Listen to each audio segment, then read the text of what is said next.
একজন ভদ্রলোকের অনেক বড় ব্যবসা ছিল। তা সে একা একা ব্যবসাটা চালাতে পারছিল না, খুব অসুবিধে হচ্ছিল। মানে তার লোকের প্রয়োজন ছিল, এমনি অন্যান্য লোকজন সব কিছু ছিল, মানে ক্যাশে বসে ক্যাশের হিসাবটা রাখার একটা লোকের প্রয়োজন ছিল। তা সে কী করলো, একটা ছেলেও পেয়েও গেল, বেশ ভালো, খুব সৎ ছেলে। তাকে সে নিয়ে নিল। তা ছেলেটার সঙ্গে অনেকক্ষণ কথা টথা বলে বা তাকে একটু যাচাই টাচাই করেই নিল, এবং ছেলেটা বলল কোনো অসুবিধা হবে না, কোনো চিন্তা করতে হবে না, আমি সব কিছু সুন্দরভাবে হিসাব টিসাব ঠিক করে রাখবো, আপনার কোনো অসুবিধা হবে না।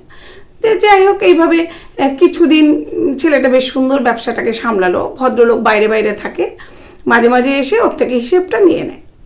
তাই হঠাৎ করে ভদ্রলোকের মনে কীরকম একটা ডাউট হতে থাকলো, এবং ভদ্রলোক বুঝতেও পারলো যে কিছু কিছু করে টাকা ছেলেটা সরাচ্ছে। তা কিছু তিনি বলতো না, যে কারণ ঠিক আছে অল্প অল্প করে টাকাই নিচ্ছে, কিন্তু যাই হোক খুব বেশি তো নিচ্ছে না, তবু আমার ব্যবসাটা তো ঠিকঠাক আছে, ঠিক আছে তাহলে ও এইভাবে অল্প অল্প যদি নেয় তাহলে আর কিছু বলার দরকার নেই, এই ভাবলো ভদ্রলোক।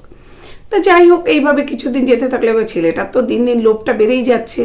সে ভাবলো যে এত টাকা, আমি এখানে বসে এত টাকা ওনার রোজগার করিয়ে দিচ্ছি, আর আমি নিজে মাত্র এই কটা টাকা মায়না নেব।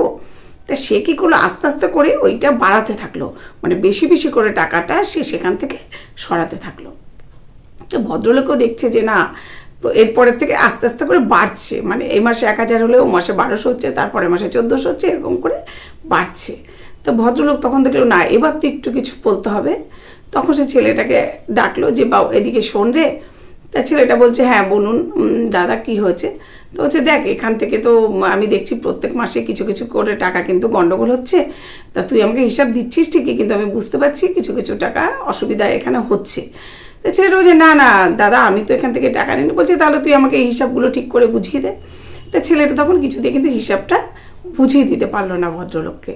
ও কোনো রকম গোজামিল দিয়ে এদিক ওদিক করে ওনাকে বুঝিয়ে দিল যে এগুলো সব এরকম হিসাব। তো ভদ্রলোক সবটাই বুঝলো, বুঝে ওকে বললো যে ঠিক আছে, তুই তাহলে এক কাজ কর, তুই কটা দিনের জন্য তুই ছুটি নে, বা কটা দিনের জন্য তুই থাক, আমি কটা দিন অন্য একটা ছেলেকে বসাই, দেখি ও যদি আমাকে আরেকটু লাভ এনে দিতে পারে তাহলে আমি ওকেই বসাই। তো তখন ছেলেটা দেখলো যে বাবা এ কী হলো, তাই ছেলেটা তো বুঝতেই পারেনি তাকে যেভাবে ছাড়িয়ে দেবে, যে আর হিসাবটা সে বুঝতেও পারবে।